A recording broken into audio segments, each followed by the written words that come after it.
Bienvenue à la 4e capsule sur la loi des exposants. Donc, on va regarder des nouvelles lois, commençons par celle-ci, si j'ai A, exposant moins N. Qu'est-ce que ça veut dire l'exposant quand j'ai un nombre négatif? Mais je vais aller encore une fois avec un exemple. Donc, supposons que j'ai 4 exposant moins 2. Comment je fais pour résoudre ça? Bien, moi, j'utilise un petit truc logique pour me permettre de me rappeler qu'est-ce qu'un exposant négatif. Donc, je vais regarder qu'est-ce que vaut 4 à la 2, 4 exposant 1, 4 exposant 0, 4 exposant moins 1, 4 exposant moins 2. Donc, si je regarde chacun de ces cas-là, ça va me permettre de découvrir comme une règle pour trouver la solution du 4 exposant moins 2. Donc, je sais que 4 à la 2, ça donne 16. 4 exposant 1, ça donne 4. Et puis, on l'a vu dans la capsule 1, 4 exposant 0, ça donne 1. Donc, qu'est-ce qui s'est passé pour passer de ici à ici, puis de ici à ici? Bien, j'ai divisé par 4, j'ai encore divisé par 4. Donc, si je garde le même principe et je divise par 4, ça va me donner un quart. Et puis, si je redivise par 4 pour obtenir 4 exposant moins 2, je vais obtenir 1 sur 16. Donc, je sais qu'ici, ça va me donner 1 16e. Quelle est la loi sous-jacente à tout ça? Bien, ça veut simplement dire que je vais avoir 1 sur A exposant N. Donc, le négatif, il vient changer la position de mon terme. Donc, s'il était au numérateur, comme s'il était sur 1, il va tomber au dénominateur. Et inversement. Donc, ça veut dire qu'ici, ce qu'on avait au fond, c'est 1 sur 4 exposant 2. Puis ça, c'est bel et bien 1 divisé par 16. Maintenant, on va regarder qu'est-ce qui se passe avec les termes négatifs. Donc, par exemple, si j'ai moins 3 exposant 3, qu'est-ce que ça va donner cette opération-là?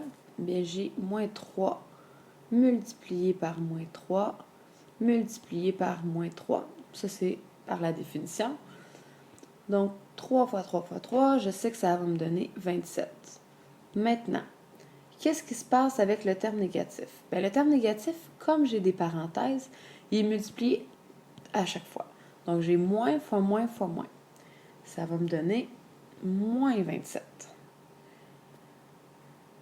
Maintenant, si j'ai la même chose, mais exposant 2, donc moins 3 exposant 2, qu'est-ce qui va se passer? Par la définition, j'ai moins 3 multiplié par moins 3. Donc, 3 fois 3, je vais obtenir 9. Maintenant, si je m'intéresse au signe, j'avais un moins, et un moins fois un moins, ça va me donner un plus. Donc, je vais obtenir tout simplement 9. Qu'est-ce que je vais faire quand je vais avoir d'autres situations? Si j'avais un nombre exposant moins 15, est-ce que j'aurais à l'écrire au long comme ça? Non, pas du tout. J'ai simplement à regarder la parité de l'exposant. Donc, je sais que si c'est un nombre pair, par exemple, ils vont toujours être par paquet de 2. Donc, je vais toujours avoir un négatif fois un négatif, donc ça va me donne un positif. Tandis que si je regarde un cas où j'ai un nombre en exposant qui est impair, donc ils vont faire des paquets de 2, il va toujours m'en rester un, donc je vais toujours avoir un nombre négatif. Donc ça va être important de retenir pour être capable d'évaluer le signe de mon terme quand toute ma valeur est à l'intérieur de l'exposant. Maintenant, on va regarder ce qui se passe quand un des exposants est une fraction. Donc, on va regarder les expressions de la forme A exposant 1 sur N. Donc, comment on va traiter ça? Bien, tout d'abord, on va regarder ça avec un exemple, comme on a fait pour les autres. Donc, si j'ai 4 exposant une demi, bon, qu'est-ce que je vais faire avec ça? Bien, c'est important de savoir qu'un exposant une demi, c'est comme une autre notation pour la racine. Donc, quand j'ai une demi, ça veut dire que je vais être dans une racine carrée. Donc ça, c'est la même chose que d'écrire racine carrée de 4. Et puis ça, je sais que ça va donner 2. Donc ces deux notations-là, soit la racine carrée ou l'exposant de demi, veulent dire exactement la même chose. Je pourrais avoir autre chose qu'un exposant de demi. Je pourrais avoir, par exemple, 8 exposant un tiers. Qu'est-ce que ça veut dire, l'exposant un tiers? Bien, c'est le même principe, mais au lieu d'être une racine carrée, ça va être une racine cubique. Donc, je vais avoir la racine cubique Pardon. Donc, je vais avoir la racine cubique de 8. Et puis ça, je pourrais le calculer avec ma calculatrice. Ça vaut 2 aussi. Est-ce que je vais toujours avoir des belles valeurs comme des racines carrées ou des racines cubiques? Non, pas nécessairement. Je pourrais très bien avoir 22 exposant 1/18. Mais dans ce cas-là, ça veut dire que j'ai une racine de 22, mais pas n'importe quelle racine, une racine 18e. Donc évidemment, je ne serai pas capable de calculer ça dans ma tête, je vais avoir besoin de ma calculatrice, mais c'est une valeur numérique que l'on pourrait calculer. Donc si je reviens avec ma loi des exposants, comment je pourrais écrire ça plus formellement? Mais ça veut dire que j'ai A, racine, nème.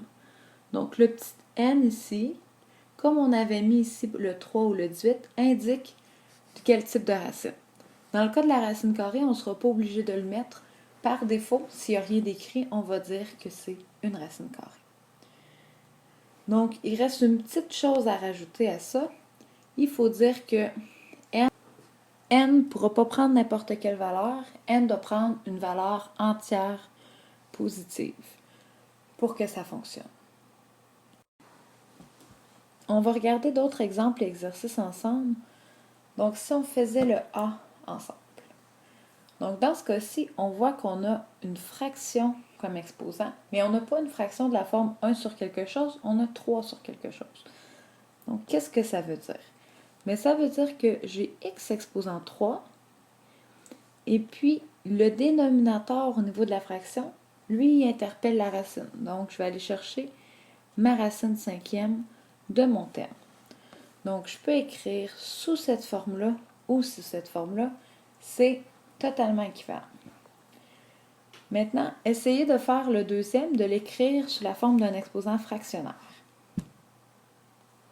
Donc, voilà. Qu'est-ce que ça va donner? Ça va donner 4, ça va donner 4 exposant 1/8 parce qu'on a une racine 8e.